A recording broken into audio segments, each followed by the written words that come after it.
In spite of losing one eye after his motor accident as a young man, the king likes to drive himself, very fast. He says that it helps him to feel the land, to sense intuitively what it needs.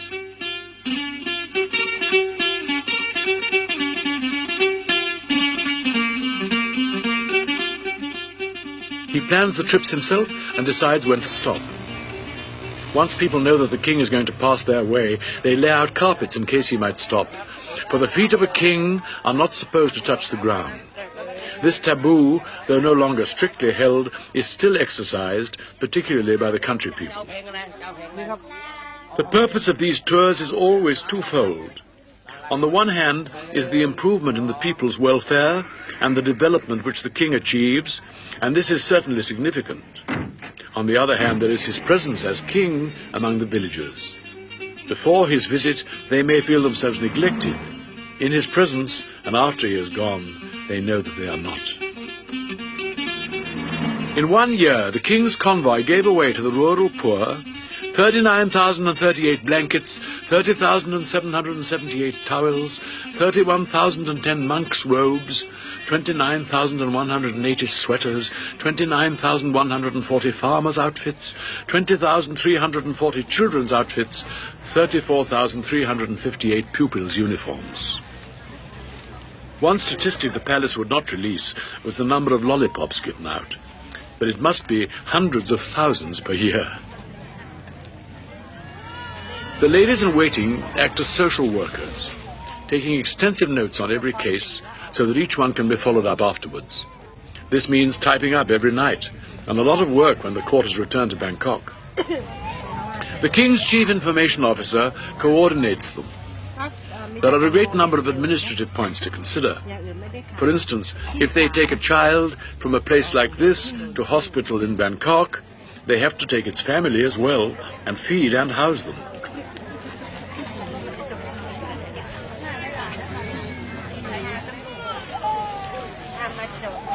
No previous king had ever even visited the northeast. King Bhumibol spent the first 10 years of his reign traveling very thoroughly through every district of the country so that he could see the problems in detail at first hand. This detailed knowledge now forms a base for rapidly expanding work in all kinds of development.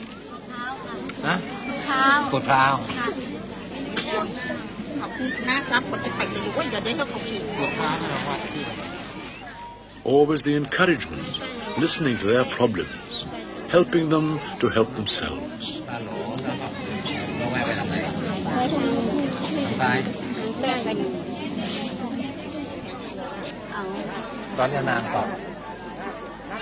Did they have any particular problem they wanted No, you to? no problem. They were very happy.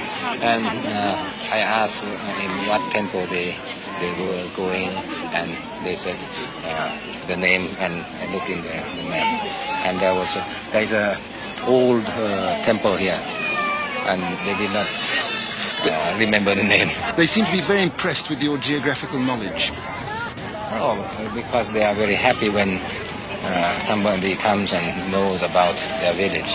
But you go everywhere with this map, I notice. It never, not this particular one, but Yes, there is never one. a map from your hand. I try to have a map so that I know where I'm going. And they are happy when they know that the official map is, the village is on their map. Are there some occasions when people live in villages that aren't marked on your map or that have the wrong name? Well, that is what happened now. What is what happened? There's a village, there's no name, and I put a name on it.